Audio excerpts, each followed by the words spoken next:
नमस्कार साथियों, BBT channel में आपका स्वागत है।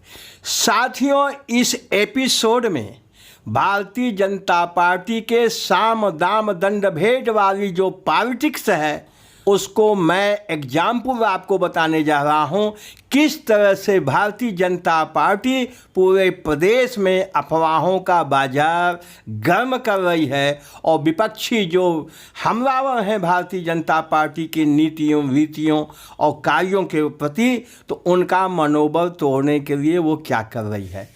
यह वीडियो आश्चर्यचकित करने वाला है साथियों। आप देखेंगे कि भारतीय जनता पार्टी के लोग किस स्तर तक जाके सत्ता पे पुनः काबिज होने के लिए बेताब हैं। एक ताज़ा उदाहरण बता रहे हैं। सुहलदेव भारतीय समाज पार्टी के राष्ट्रीय अध्यक्ष आजकल जितना भारतीय जनता पार्टी के खिलाफ धारदार बन के आग के शोले बरसा रहे हैं, यह किसी से छिपा नहीं है। उनके हर बयान में भारतीय जनता पार्टी की निंदा ही रहती है। चाहे उनकी कोई सभा हो, वर्कर्स मीटिंग हो या किसी चैनल का डिबेट हो या इंटरव्यू हो, भारतीय जनता पार्टी के खिलाफ वो अपनी जुबान धारदार तरीके से आग का शोला बरसाते रहते हैं। लेकिन इसके बावजूद भारतीय जनता पार्टी की माया तो देखिए। भारतीय जनता पार्टी के प्रदेश उपाध्यक्ष हैं दयाशंकर सिंह। ये जो है पिछड़े वर्ग के प्रभारी भी हैं। पिछड़ा जो बीजेपी का पिछड़ा वर्ग प्रकोष्ठ है उसके प्रभारी भी हैं। और इन्होंने कहा है कि भारतीय जनता पार्टी के साथ मिलकर ओम प्रकाश राजभर जी 2022 का चुनाव फाइट करेंगे।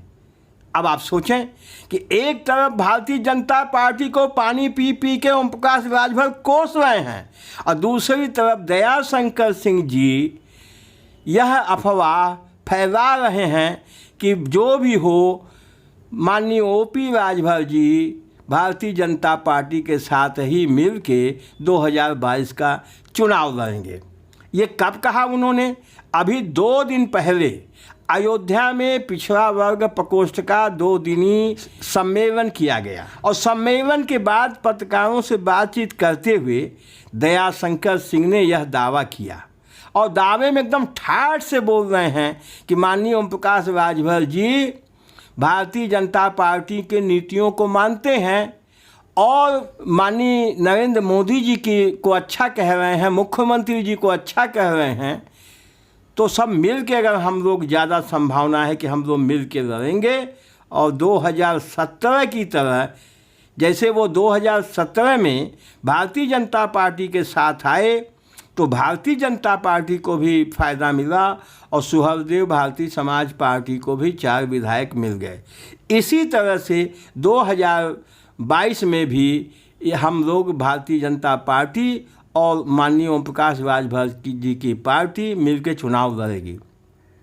अब दयाशंकर सिंह जी की यह बेसिर पैर की बात भाजपा की सोची समझी रणनीति के तहत है। बीजेपी के लोग आजकल इस तरह के जरूर बयान देने में लग गए हैं। यह एक एग्जाम्पल हमने आपको दिया। अब दूसरा एग्जाम्पल आपको दे रहे हैं। दूसरा एग्जाम्पल है भारतीय जनता पार्टी के एक मिनिस्टर हैं उत्तर प्रदेश में, सिद्धार्थनाथ सिंह जी। और सिद्धार्थनाथ सिंह जी अभी इलाहाबाद में एक चैनल के डिबेट में शामिल हुए थे। वहाँ एंकर ने कुछ पूछा कि बहुजन समाज पार्टी के जो नेता हैं सतीश चंद्र मिश्रा जी, वो आरोप लगाते हैं कि ब्राह्मणों का बीजेपी सरकार में ज़्यादा इनकाउंटर हुआ है। अब इसके जवाब में सिद्धार्थनाथ सिंह जी क्या कह रहे हैं आप खुद सोच रहे हैं। उन्होंने कहा कि सतीश मिश्रा जी भारतीय जनता पार्टी में आना चाहते थे, भारतीय जनता पार्टी ने उनको स्वीकार नहीं किया, इसलिए नाराज़ हैं और वो ब्राह्मण सम्मेलन करके ब्राह्मणों के बीच में बीजेपी के खिलाफ माहौल बना रहे हैं।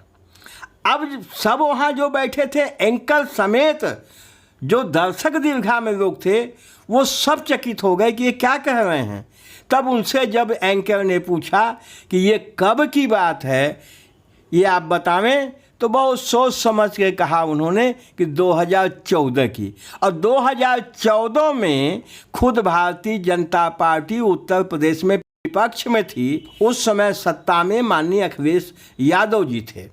अब आप सोचें कि जब बीजेपी में कोई दम नहीं था और सतीश मिश्रा जी ने उनसे अप्रोच किया और उन्होंने उनके अप्रोच को ठुकराया, अब उसका इतने दिनों के बाद आज इस बात को वो खोल रहे हैं, तो एकदम कहीं से ऐसी बातों पर विश्वास नहीं हो रहा है।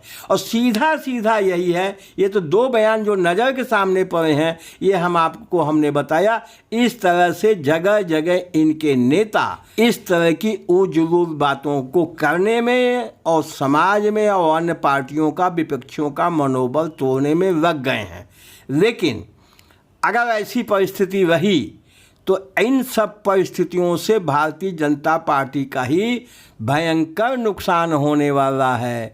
और ये जब ये फ्रस्ट्रेशन होता है कि जब दलों के पास कोई मुद्दे नहीं रह जाते हैं, कोई विकास बताने के लिए नहीं रह जाता है, तब इस तरह की उजलूल बातें की जाती हैं। लेकिन ऐसी बातों से सत्ता तक नहीं पहुंचा जा सकता। माननीय ओम प्रकाश राजभर जी जो विपक्षियों को, भारतीय जनता पार्टी को हराने के लिए सबके दरवाजे जा रहे हैं, सबका आह्वान कर रहे हैं, सबसे विनती कर रहे हैं कि सब लोग एक साथ होकर भारतीय जनता पार्टी को हराने का काम करें।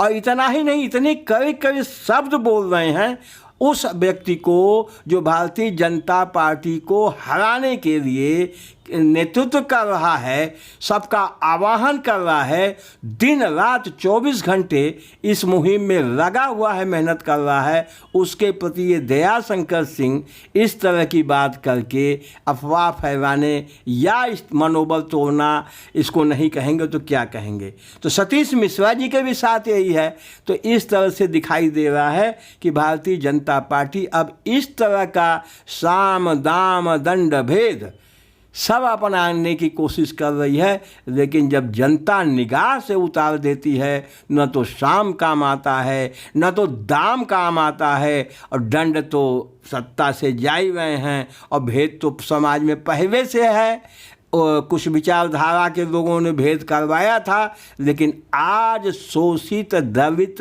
पिछड़े, अति पिछड़े, अल्पसंख्यक अब इकट्ठा हो रहे हैं। इनमें चेतना का संचार हो गया है और इकट्ठा होकर निश्चित रूप से ये सही फैसला लेंगे 2022 के चुनाव में। बस साथियों, इस वीडियो में इतना ही। वीडियो अच्छा लगा हो लाइक कर दीजिएगा साथियों, मनोबल मेरा बढ़ता है। और शेयर करेंगे साथियों, इससे तो अन्य साथियों तक बात पहुंच जाएगी। हमारे चैनल पे मेहमान हैं, फर्स्ट टाइम आए हैं, आपका स्वागत है। आप सब्सक्राइब अवश्य कर दीजिएगा, बेल आइकन की बटन दबा दीजिएगा, हमारी वीडियो सबसे पहले आपको मिल जाएंगे देखने को। Thank you very much.